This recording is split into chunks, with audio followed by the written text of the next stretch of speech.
We're just 2 days before we celebrate the Midnight Mass, and that is the great solemnity of Christmas. The imagery of the light coming in darkness, burning, burning in passion for love for us, emitting the light, is already there in the way we celebrate and announce the solemnity of Christmas. The Gospel today brings us to the story of John the Baptist emitting that light, pointing to the light of Christ. It brings us to the story of Elizabeth and Zechariah and John. But if we look beyond the narrative, we realize that just as our opening prayer, it is a story of the mercy of God. The mercy that engenders Elizabeth's life, Zechariah's life, and John announces that mercy of God. This is what we are rejoicing. This is what they are astonished at.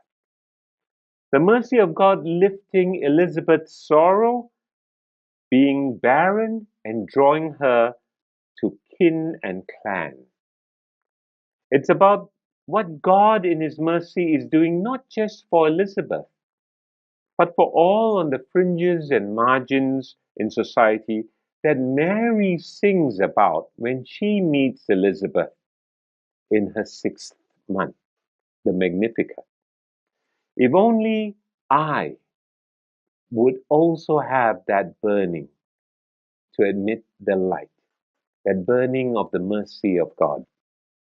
If Advent indeed has invited me to make room for Jesus, to make room for Him in my life, then it would be that it would have found me being a little bit more merciful, a little bit more compassionate to those who have not been home, or those who have lost their job, or struggling to learn and engage in a new one. On the 8th day, the Gospel tells us that when the child is dedicated to God and named, his life truly began. His name was his mission. John, the grace and mercy of God. Oddly enough, it is Elizabeth who names him, not Zechariah at first. Why? Because she has, in that first lines of the Gospel, already experienced the mercy and kindness of God, the graciousness of God. The child will embody this experience of hers, and he will announce the source of that mercy. This is perhaps the best invitation for me to realize that in preparing to celebrate the great solemnity of Christmas, I need to be a person who is also gracious, also one of kindliness,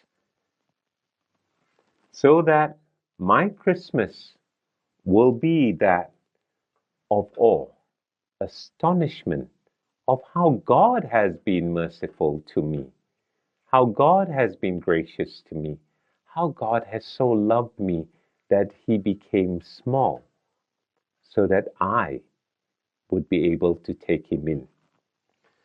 How will I express this? Like Pope Francis, I identify myself as a sinner. Maybe this Christmas I can. This one who has experienced the forgiveness of God, prepare me a gift for someone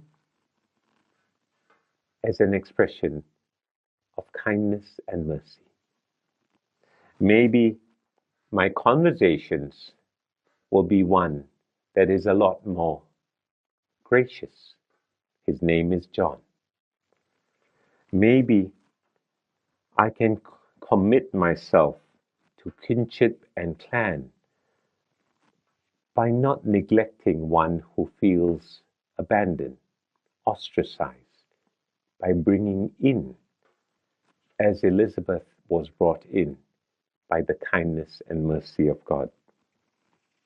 His name is John.